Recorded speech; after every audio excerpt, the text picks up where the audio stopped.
안녕하세요. 하하TV 하하입니다. 셀프 인테리어 준비하시는 분들 고민 중 하나가 마감재를 고르는 건데요.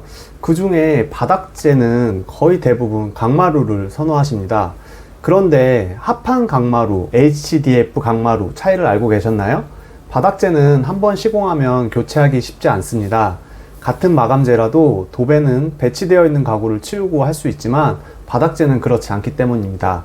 그래서 더욱 신중하게 골라야 하는데요.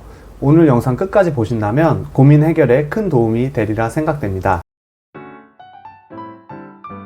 자, 오늘 바닥 마감재 대표적인 것 몇 가지 설명할 건데, 자기는 바닥재에 대해 얼마나 알고 있어? 장판? 잘 모르겠는데? 진짜 별로 관심이 없구나.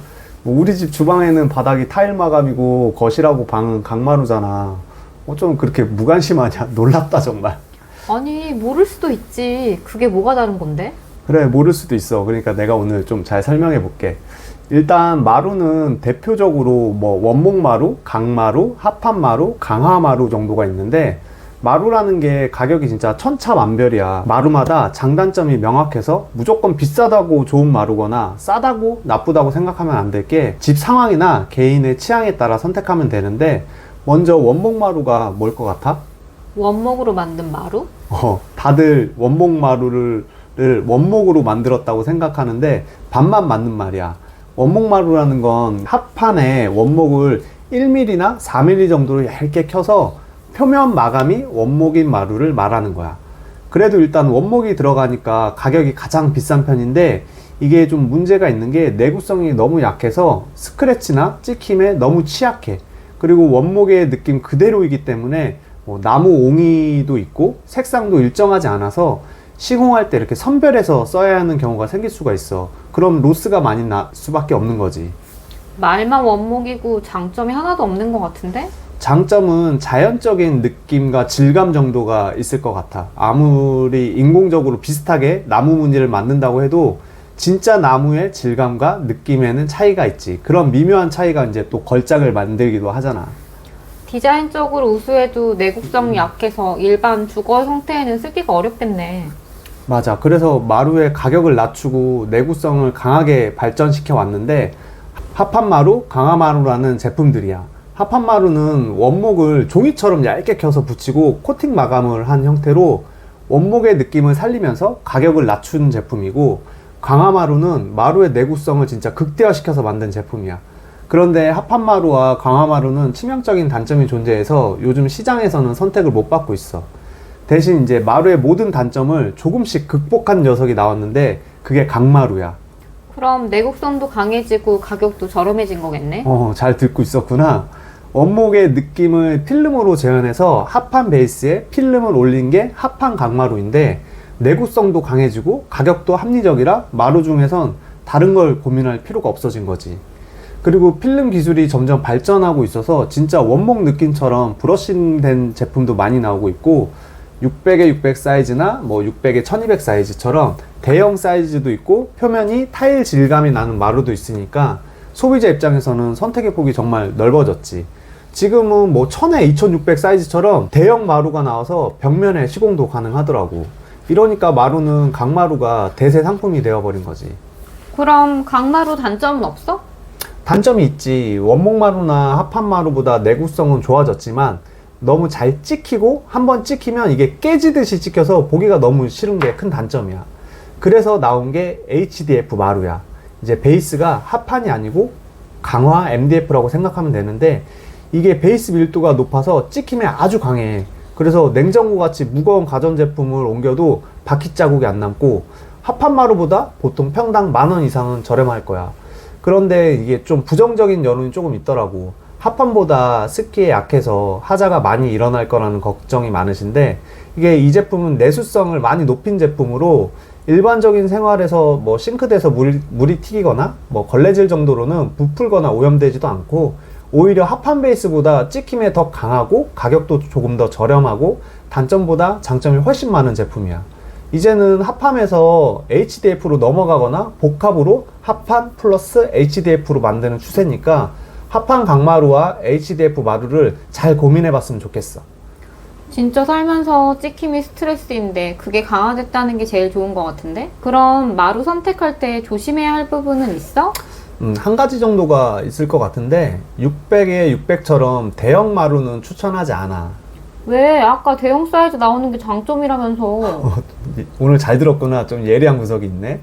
왜 비추천이냐면 이제 바닥의 평활도 문제인데, 일반 타일 같은 경우는 시공할 때 압착 시멘트로 이렇게 수평을 맞추면서 시공을 할 수가 있는데, 마루는 본드로 시공을 하다 보니 수평 맞추기가 어려워. 그런데 보통 집들은 바닥면이 울퉁불퉁하단 말이지. 그럼 대형 마루를 시공했을 때 이렇게 만나는 조인 부분에서 들뜨거나 마감이 안 좋을 수 있지. 제조사 시방서에선 바닥 수평이 맞아야 된다고 명시해 놨는데, 현실적으로 현장에서 바닥 수평을 맞추고 하기엔 공사 기간이나 비용적인 문제 때문에 어려운 부분이 있어. 이런 문제점이 개선된 제품이 계속 개발될 테니까 충분히 많은 테스터들을 확보해 놨을 때 시공해 놨으면 하지. 테스트가 필요한 시기구나, 대형 마루는. 그렇다고 볼 수 있지. 왜 소비자들이 테스터가 되는지 이유는 잘 모르겠는데, 제조사들이 조금 더 검토하고 테스트하고 제품을 출시해야 할 것 같긴 해. 두 번째로 이제 타일에 대해서 한번 알아보자. 타일에는 간단하게 폴리싱 타일하고 포세린 타일이 있는데, 요즘에는 거의 포세린 타일을 많이 쓰지. 두 가지의 차이점은 뭔데?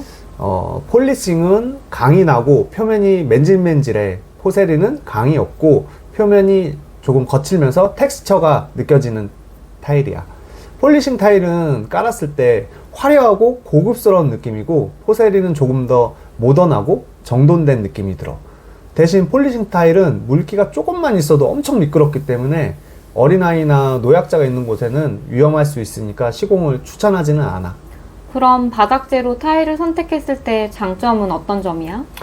일단 첫 번째로 강마루와 비교하면 타일 자체가 가지는 강도가 있어서 찍힘이나 스크래치에 대한 걱정을 할 필요가 없고, 물에도 강해서 물을 흘리거나 했을 때 청소에 굉장히 유리한 편이지. 두 번째로 이제 모던한 디자인을 할 때 타일 마감은 디자인적으로 굉장히 우수하기 때문에 강마루와 비교하기엔 조금 한 단계 급이 높은 마감재야. 시각적으로 유리한 마감이라는 뜻이지. 세 번째로 높은 열 전도율인데, 겨울철에 보일러를 틀면 금방 표면이 따뜻해지고 오랫동안 좀 유지가 되는 편이야. 그래서 우리 집도 겨울에 보일러를 틀면 마루 있는 쪽보다 주방 타일 바닥이 훨씬 따뜻하고 오히려 뜨겁다고 느껴질 때가 있는 거지. 그리고 여름철에는 표면이 시원하게 느껴지는 장점도 있어. 타일은 장점이 많은 편이네. 그럼 단점은 어떤 점이 있어? 타일은 이게 특이하게 장점이 단점이 되는 케이스긴 한데, 강도가 강하다 보니까 물건을 떨어뜨리면 타일이 손상되는 게 아니고 떨어진 물건이 박살이 나.